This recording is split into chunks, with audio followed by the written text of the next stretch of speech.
2-3 दिन पहले रामस्वरूप धनखड़ निवासी महाकरी ने एक परिवाद पेश किया था कि हमारे गांव का विकास जो है वो मुझे मारने पीटने की, जान से मारने की धमकी दे रहा है और उसको समझाइश करने की बात भी नहीं मान रहा है।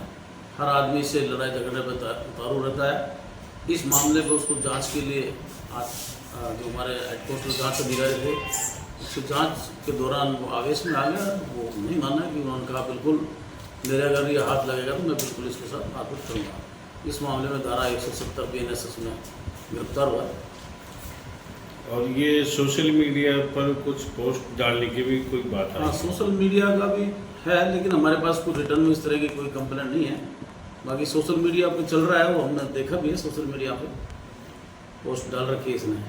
जब नामजद रिपोर्ट दर्ज हुई है, नामजद 151 में आपने बंद किया इसको? 170 होगी, 151 क्या? अच्छा अच्छा, पहले 151 थी, अब 170 BNSS होगी। तो सुबह पेश करेंगे आप इसको? हाँ, वो तो नियमानुसार पेश करेंगे। जी ठीक।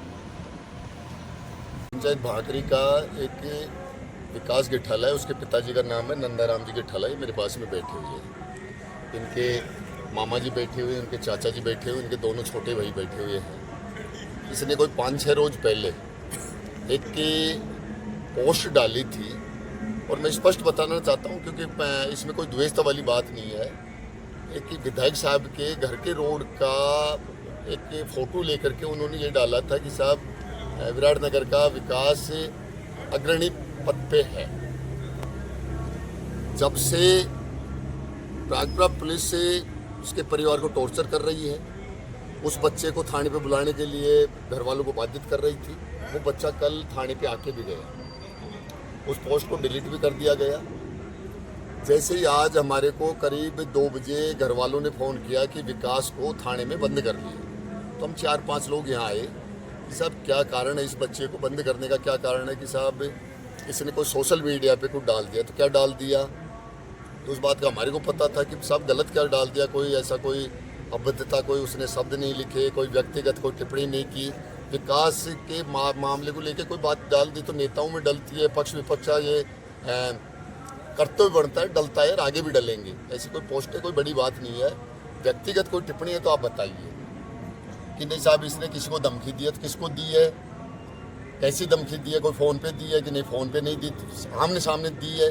तो आमने सामने साहब किसकी धमकी होगी? बोले गाँव का ये कि लड़का है रामस्वरूप, उसने इसके खिलाफ परिवाद दिया है।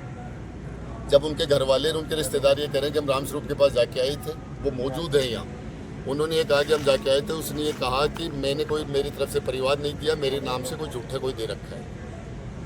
अब ये कह रहे हैं कि रामस्वरूप ने कोई परिवाद दिया है। ठीक है, रामस्वरूप ने कोई परिवाद दे दिया, हम कानून की पालना करते हैं, तो आप उनको पाबंद करवा दीजिए, दोनों पक्षों को पाबंद करवा दीजिए। जबकि विकास गिठाला और उसके परिवार का ये कहना है कि नहीं रामस्वरूप को हम पारिवारिक जानते हैं, नहीं हमारी कभी आज तक कोई चर्चा है, नहीं कभी मेरी आज तक फ़ोन पे भी कोई बात है, नहीं कोई मेरी से कोई द्वेषता है।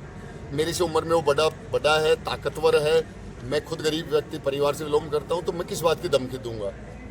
नहीं, इस बच्चे के किसी प्रकार से कोई केस, कोई किसी प्रकार से कोई विवादित कोई ये लड़का है नहीं, पढ़ने वाला लड़का है, अपना जॉब करता है। फिर भी हमने 3 बजे 4-3:30 बजे आकर के इंचार्ज साहब को कहा कि इस लड़के को कौन से धारा में बंद कर रखा है कि 151 में। उस टाइम में इसको हवालात में बंद कर रखा था, कपड़े निकलवा रखे थे।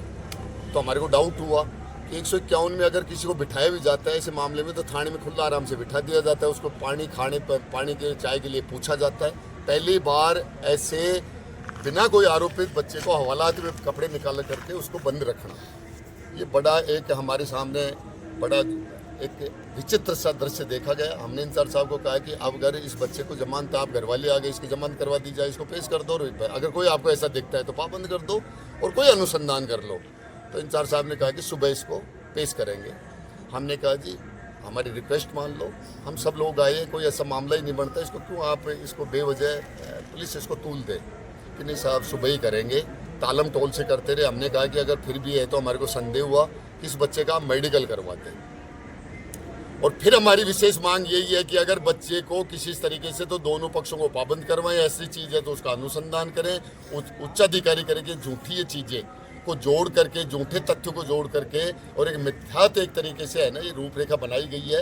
ये पूरा एक षड्यंत्र है, पॉलिटिकल षड्यंत्र है, क्योंकि अब से पहले भी इस तरीके की कोई पोस्ट विराटनगर में या पावटा कस्बे में या पावटा 27 क्षेत्र में डली है, उनको धमकियां मिली हैं।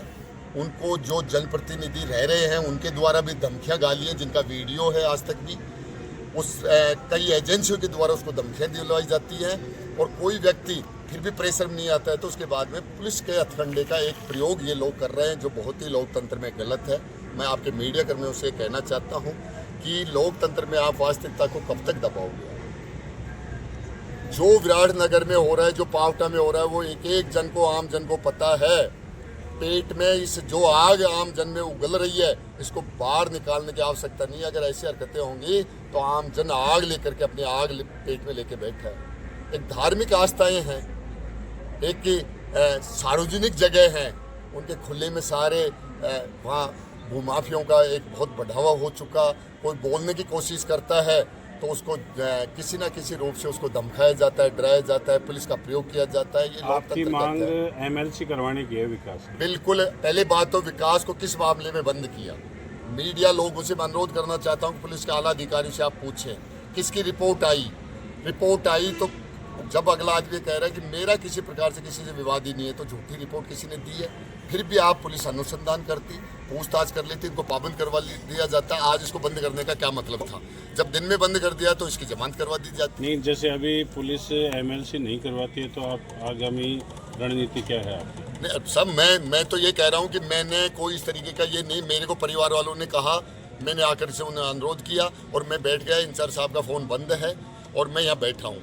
अगर इस बच्चे की एमएलसी करवा दी जाए, क्योंकि डाउट है, सुबह अगर बच्चे के कोई हमारे को बर्ताव दिखेगा तो हम दोबारा एमएलसी करवा लेंगे। हमारे कोई बात नहीं है, कोई पुलिस कस्टडी में बैठा भी ये बच्चा है तो कोई बहुत बड़ा वो नहीं है गुनाह की, हम बात भी कर लेंगे, उच्च अधिकारी से बात कर लेंगे। लेकिन एमएलसी करवाना बहुत अनिवार्य है, क्योंकि हमारे को डाउट है हमारे बच्चे के साथ कुछ भी हो सकता है। किसी भी तरीके की कोई बात होगी तो उसका जिम्मेदार कौन है। और अब से पहले इस तरीके के पुलिस कस्टडी में बहुत हरकतें हुई है, बहुत जगह के घटनाक्रम रहे हैं। आपको देश और प्रदेश की आपको पूरा पता है कि कितने घटनाक्रम रहे हैं। अगर किसी के बच्चों के साथ या किसी के व्यक्ति के साथ कोई हो गया, उसके बाद में वो दर के धक्के खाते रहो, न्याय मिलना कोई मतलब नहीं है। इस वजह से आप लोकतंत्र में किसी वाजिब बात को भी सोशल मीडिया के द्वारा पूछा दिया जाएगा तो क्या ये अपराध की श्रेणी में आता है क्या?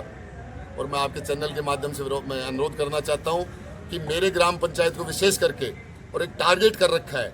ग्राम पंचायत भांकरी में पुलिस स्टेशन पे जितनी पुलिस काम कर रही है उससे ज़्यादा ग्राम पंचायत भांकरी में दिन में 5 से 7 टॉर्चर करके डराया जाया जा रहा है। और एक उसका सीधा साधा उदाहरण है कि जब ग्राम पंचायत भांकरी का जनमानस न्याय के साथ है, उसको देखते हुए एक मापदंड जहाँ कहीं पूरा नहीं करता है, आप टसकोला है, आपके नज़दीक आपके पंडितपुरा है, खेलना है, आपके ललाना है, इनको नगर पालिका छोड़ करके 12 किलोमीटर आप भोजावास को भांकरी को जोड़ रहे हो। सरासर एक आम व्यक्ति को पीड़ा देने की बात है। ग्राम जनता भांकरी के विचारों से विपरीत किस तरीके से इनको डराया जाए, किस तरीके से इनको दबाया जाए, किस तरीके से वार्डों का गठन किया जाए, किस तरीके से जाति का विभाजन किया जाए और किस तरीके से हमारी राजनीति वर्चस्व जिंदा रहे जबरदस्ती। जबकि ग्राम जनता भांकरी नहीं चाहती है, आम जन इस बात को नहीं चाहता, ऐसा विकास ग्राम जनता भांकरी को नहीं चाहिए, तो भी एक जबरन दबाया जाता है कि आप सच्चाई को उगलो मत। लेकिन